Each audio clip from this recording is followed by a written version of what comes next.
TV సమాచారం WhatsApp ఛానల్లో join అవ్వండి. అన్ని విశేషాలు ఎప్పటికప్పుడు తెలుసుకోండి.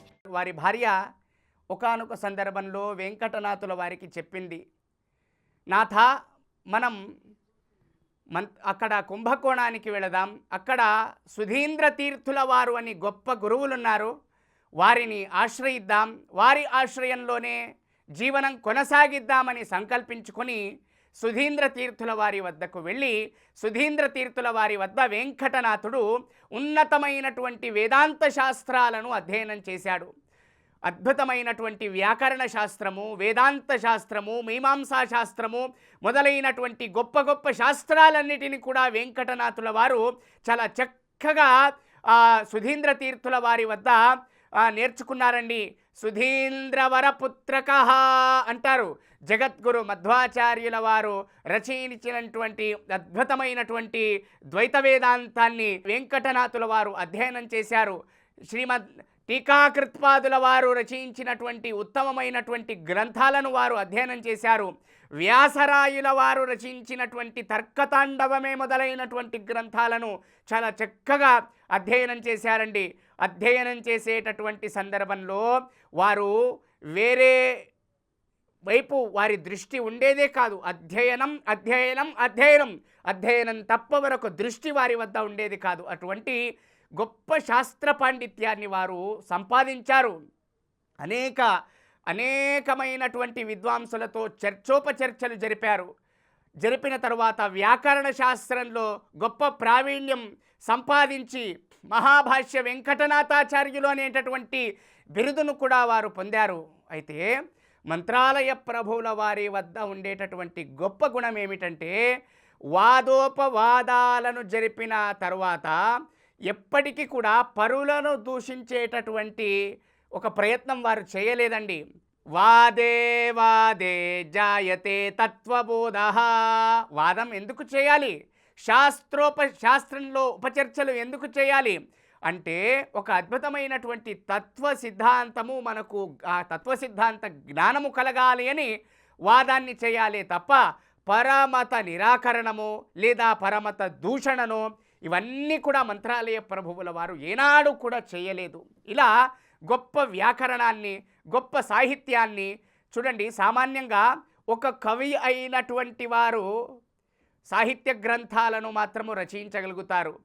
ఒక వేదాంత శాస్త్రాన్ని చదివినటువంటి వారు వేదాంత శాస్త్రాలను మాత్రమే వారు చక్కగా రచయించగలరు. అయితే కావ్యము, వేదాంత శాస్త్రము, వ్యాకరణము మొదలైనటువంటి అన్ని గ్రంథాలను రచించి 48 గ్రంథాలను మంత్రాలయ ప్రభువుల వారు రచించారు. ఈ విధంగా సుధీంద్ర తీర్థుల వారి వద్ద వేదాంత శాస్త్రాలన్నిటినీ కూడా అధ్యయనం చేసిన పిమ్మట ఒకానొక రోజు సుధీంద్ర తీర్థుల వారికి ఒక స్వప్నం వస్తుంది. స్వప్నం, ఆ కలలో సాక్షాత్ రామచంద్రుల వారు ప్రత్యక్షమై సుధీంద్ర తీర్థుల వారికి ఆదేశిస్తారు, సుధీంద్ర తీర్థ, వారిని మీ శిష్యుడైనటువంటి వెంకటనాథుడిని వేదాంత సామ్రాజ్యమునందు పట్టాభిషేకం చేయండి అని ఆజ్ఞాపిస్తాడు.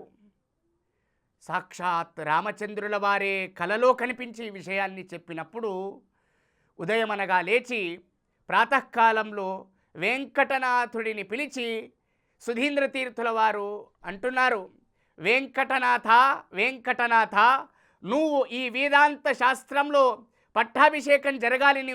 నువ్వు సన్యాసాశ్రమాన్ని స్వీకరించాలి. సన్యాసాశ్రమాన్ని స్వీకరించి జగద్గురు మధ్వాచార్యుల వారు రచించినటువంటి తత్వశాస్త్రాన్ని ప్రపంచమంతా కూడా జ్ఞానోపదేశం చేయాలి అని సుధీంద్ర తీర్థుల వారు వెంకటనాథాచార్యుల వారి వద్దకు వచ్చి అడగగా వెంకటనాథుడు అంటున్నాడు, భార్యా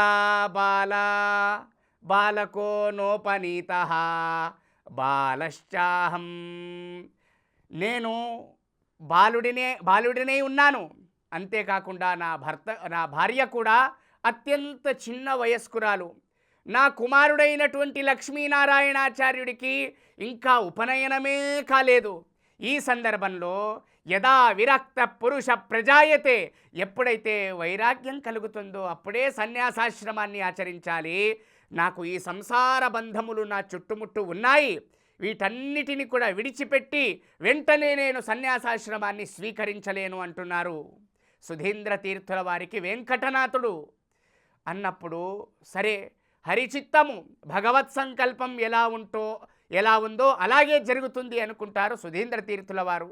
అయితే చూడండి, అప్పుడే ఒక గొప్ప సంఘటన జరిగింది. ఏమిటి అంటే, ఒకానొక రోజు రాత్రి కలలో సాక్షాత్ విద్యాలక్ష్మి అయినటువంటి సరస్వతీదేవి వెంకటనాథుడి యొక్క కలలో కనిపించి, వెంకటనాథ, నువ్వు సన్యాసాశ్రమాన్ని స్వీకరించాలి. నువ్వు సన్యాసాశ్రమాన్ని స్వీకరించకపోతే భవిష్యత్తులో ఈ తత్వజ్ఞానమంతా కూడా ఉపదేశించేవారు ఎవరు? ఈ మధ్వాచార్యుల వారు, జగద్గురు మధ్వాచార్యుల వారు రచించినటువంటి తత్వ జ్ఞానాన్ని ప్రపంచానికి అందించేటటువంటి సద్గురువులు మరెవరు? కాబట్టి వెంకటనాథ, నువ్వు సన్యాసాశ్రమాన్ని స్వీకరించాలి అని సాక్షాత్ సరస్వతీదేవియే, విద్యాలక్ష్మి అయినటువంటి సరస్వతీదేవియే ఆ వెంకటనాథుడి యొక్క కలలో కనిపించి దర్శనమిచ్చి ఈ విధంగా ఉపదేశించి ఆదేశించినది. వెంటనే వెంకటనాథుల వారు ఇక సన్యాసాశ్రమాన్ని స్వీకరించాలి అని సంకల్పం చేశారు. ఎందుకనగా సాక్షాత్ సరస్వతీదేవియే ఆజ్ఞాపించినది. అటు పిమ్మట ఈ విషయం తన భార్య అయినటువంటి సరస్వతికి తెలియదు. భార్య అయినటువంటి సరస్వతికి చెబితే ఆమె బాధపడుతుంది. సరస్వతీదేవికి విషయం తెలిస్తే ఆమె ఏమవుతుందో అనేటటువంటి భావన. ఇంకొక విషయం, ఈ విషయమంతా జరిగిన విషయమంతా కూడా వెంకటనాథుడు సుధీంద్ర తీర్థుల వారి వద్దకు వచ్చి చెప్పారు.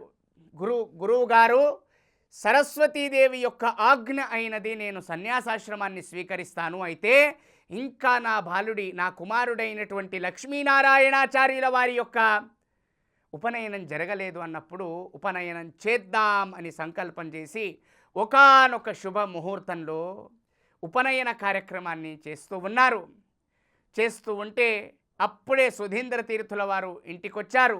ఇంటికొచ్చినప్పుడు వెంకటనాథుడు మరియు వారి భార్య సరస్వతీదేవి వారిద్దరూ కూడా సుధీంద్ర తీర్థుల వారికి పాలపూజా కార్యక్రమాన్ని నిర్వహిస్తున్నారు. చూడండి, ఆ దంపతులు ఇద్దరు కూడా చేసేటటువంటి చివరి పాదపూజ అదే పాదపూజ.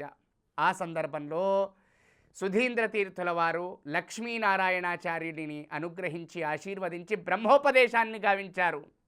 అటు పిమ్మట వెంకటనాథుల వారికి సన్యాసాశ్రమాన్ని ఇచ్చారు సుధీంద్ర తీర్థుల వారు. శంఖములో దివ్యమైనటువంటి పవిత్రమైనటువంటి జలమును పూరించి ఆ తలపై, వెంకటనాథుడి యొక్క తలపై దివ్యమైనటువంటి శాలగ్రామాదులను ఉంచి అభిషేకం చేస్తూ సన్యాసాశ్రమాన్ని అందించి వెంకటనాథుడికి రాఘవేంద్ర తీర్థ అని నామకరణం చేశారు. ఇప్పుడు వెంకటనాథుల వారు, మంత్రాలయ ప్రభువుల వారు రాఘవేంద్ర తీర్థులుగా మారారు. సన్యాసాశ్రమాన్ని ఇచ్చిన పిమ్మట చూడండి, వారు గొప్ప సన్యాసాశ్రమాన్ని స్వీకరించి రాఘవేంద్ర తీర్థ అని నామకరణం చేశారు. రాఘవేంద్ర తీర్థ అని నామకరణం చేయడానికి ఒక ప్రధానమైనటువంటి కారణం కూడా కలదండి.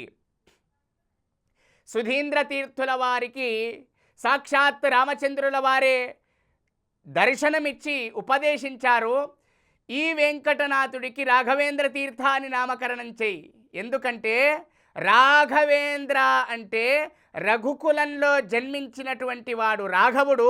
రాఘవుల యందు శ్రేష్ఠుడు, ఇంద్రుడు అంటే శ్రేష్ఠుడు. కాబట్టి ఈ రాఘవేంద్ర అంటే మరెవరి పేరో కాదు, ఇది సాక్షాత్ నా పేరే, అంటే శ్రీరామచంద్రుడి పేరే అని భావించి ఆ సుధీంద్ర తీర్థుల వారు వెంకటనాథుడికి రాఘవేంద్ర తీర్థ అని నామకరణం చేశారు. ఇది అన్వర్థకమైనటువంటి నామధేయం, ఇది సార్థకమైనటువంటి నామధేయం. రాఘవేంద్ర అనగా అఘములన్నీ తొలగి కష్టమంతా కాల్చి ఇష్టమిచ్చు.